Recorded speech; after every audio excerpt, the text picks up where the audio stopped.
জাতিসংঘের মহাসচিব Antonio Guterres কয়েকদিন আগে বাংলাদেশ সফর করেছেন। তাকে সঙ্গে নিয়ে আমি কক্সবাজারে রোহিঙ্গা ক্যাম্পগুলোতে গিয়েছি। ক্যাম্পে অবস্থানরত 1 লাখ রোহিঙ্গা শিশু, কিশোর, নারী, পুরুষ সবার সঙ্গে একসঙ্গে ইফতার করেছে। আমাদের প্রস্তাবে সম্মতি জানিয়ে আগামী সেপ্টেম্বর মাসে জাতিসংঘের সাধারণ অধিবেশনে রোহিঙ্গা সংকট নিয়ে একটি পৃথক অধিবেশন আয়োজন করার প্রস্তুতি নিচ্ছে। মালয়েশিয়া ও ফিনল্যান্ড যৌথভাবে এই সম্মেলনের আয়োজক হতে এগিয়ে এসছে। এর পাশাপাশি অস্ট্রেলিয়ার সাবেক ভারপ্রাপ্ত প্রধানমন্ত্রী জুলি বিশপকে আমি এই গুরুত্বপূর্ণ সভায় মুখ্য ভূমিকা পালনের জন্য আহ্বান জানিয়েছি। তিনি আমার প্রস্তাব গ্রহণ করেছেন। জাতিসংঘের মহাসচিব বাংলাদেশ সফরে এসে জাতীয় ঐকমত্য কমিশনের সদস্য, রাজনৈতিক দলের নেতৃবৃন্দ ও তরুণদের সঙ্গে পৃথক পৃথকভাবে বৈঠক করেছেন। বৈঠকে সবাই জাতিসংঘের মহাসচিবকে নতুন বাংলাদেশ গঠনের স্বপ্নের কথা জানিয়েছেন। আপনারা জানেন, পতিত স্বৈরাচারের নিপীড়নের বর্ণনা উঠে এসছে জাতিসংঘের মানবাধিকার বিষয়ক হাই কমিশনারের কার্যালয়ের রিপোর্টে।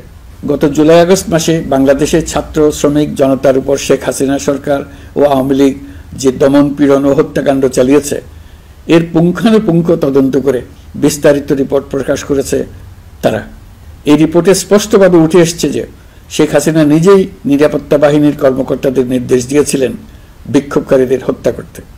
বিগত সরকার, আওয়ামী লীগ ও আওয়ামী লীগের সহযোগী গোষ্ঠী ও সংগঠন একত্রিত হয়ে পরিকল্পিতভাবেই গুরুতর মানবাধিকার লঙ্ঘনে জড়িত ছিল।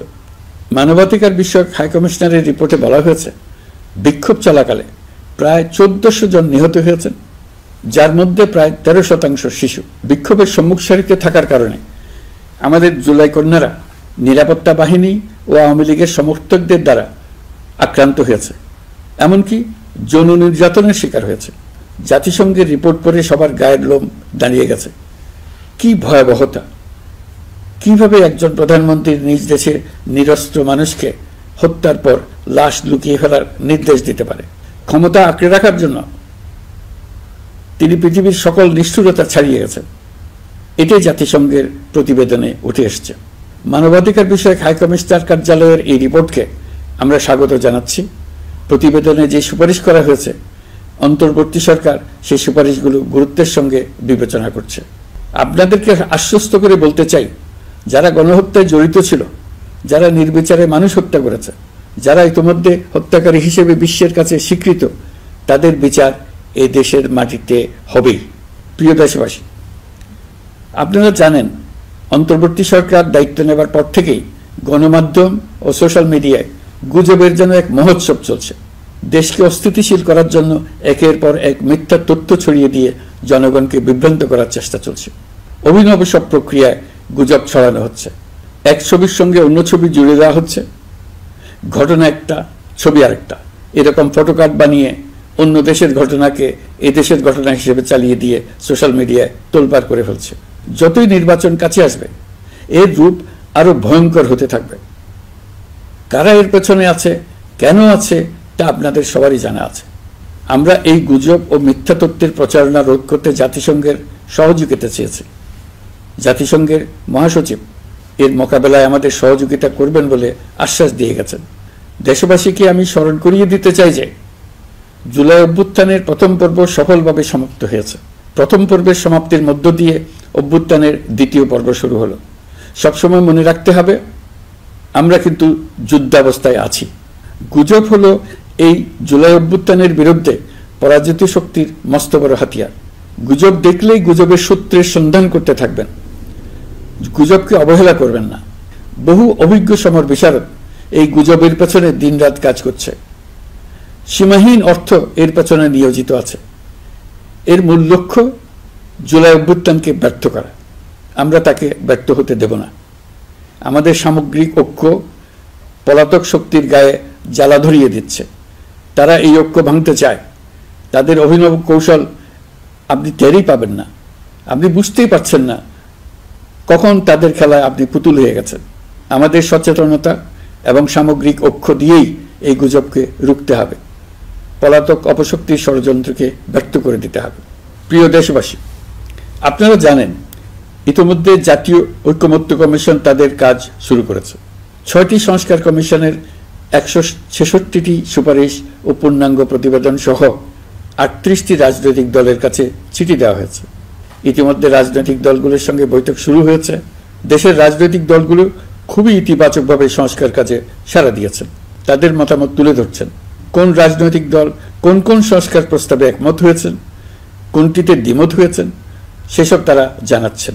এটা আমাদের জাতির জন্য অত্যন্ত সুখকর বিষয় যে প্রতিটি রাজনৈতিক দল সংস্কারের পক্ষে মত দিচ্ছেন।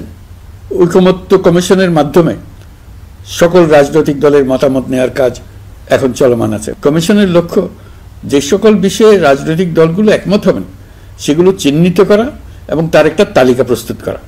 যে সকল দল এতে একমত হয়েছেন তাদের স্বাক্ষর নেওয়া। এই তালিকাটাই হবে জুলাই চার্টার বা জুলাই সনদ।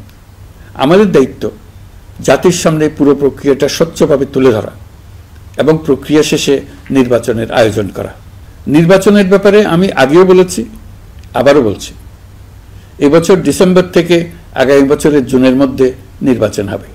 আমরা চাই আগামী নির্বাচনটি বাংলাদেশের ইতিহাসে সবচেয়ে অবাধ, সুষ্ঠু ও গ্রহণযোগ্য নির্বাচন হবে। এই জন্য নির্বাচন কমিশন সব ধরনের প্রস্তুতি নিতে শুরু করেছে।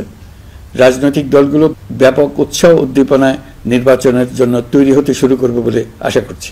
প্রিয় নাগরিকবৃন্দ, আমাদের দেশের নারীরা দীর্ঘ আন্দোলনের মাধ্যমে বহু বছর ধরে অনেক বাধা পেরিয়ে একটু একটু করে সামনে এগিয়ে যাচ্ছে। স্বাধীনতার 54 বছর পরেও এদেশের নারীরা অর্থনৈতিক, রাজনৈতিক, সামাজিক বৈষম্যের শিকার। বাংলাদেশের ইতিহাসে এখন পর্যন্ত যত আন্দোলন সংগ্রাম হয়েছে তার মধ্যে জুলাই গণ অভ্যুত্থানে নারীদের অংশগ্রহণ ছিল সবচেয়ে বেশি। গণ অভ্যুত্থানে নারীরা দুঃসাহসিক ভূমিকা রেখেছে, পুরনোকে দূরে ঠেলে দিয়ে নতুনের ভিত্তি স্থাপনের প্রতিজ্ঞা নিয়েছে। তারা ব্যাপক সংস্কারের কথা বলেছে, সর্বত্র নারীদের ভূমিকা আরও জোরালো করার কথা বলেছে। আমি মনে করি জুলাই গণ অভ্যুত্থান বাংলাদেশের প্রেক্ষিত বদলে দিয়েছে। জুলাইয়ের পর নারীদের অবস্থান ইতিবাচকভাবে পরিবর্তন হবে, সেটাই আমরা চাই। আমরা বাংলাদেশ নিয়ে নতুন করে ভাবতে চাই, আর এই নতুন ভাবনায় নারীদের অবস্থান উচ্চতম পর্যায়ে অগ্রাধিকার পাক, সেটাই আমরা চাই। পরিবারের সকল সদস্য, পাড়া প্রতিবেশী, ধর্মীয় প্রতিষ্ঠান, স্কুল, আপনারা আপনাদের নিজ নিজ অবস্থান থেকে ছেলে শিশু ও মেয়ে শিশুর মধ্যে যেন কোনো বৈষম্য সৃষ্টি না হয় তা নিশ্চিত করুন। আসুন নতুন বাংলাদেশে সবাই মিলে শিশুদের জন্য সুস্থ পরিবেশ নিশ্চিত করি। জুলাই গণ অভ্যুত্থানে অংশ নেওয়া নারীরা তাদের অধিকার প্রতিষ্ঠার ব্যাপারে দৃঢ় প্রতিজ্ঞ। দেশে বিরাজমান বৈষম্যগুলো চিহ্নিত করে নারীর প্রতি সহিংসতা প্রতিরোধ ও বৈষম্য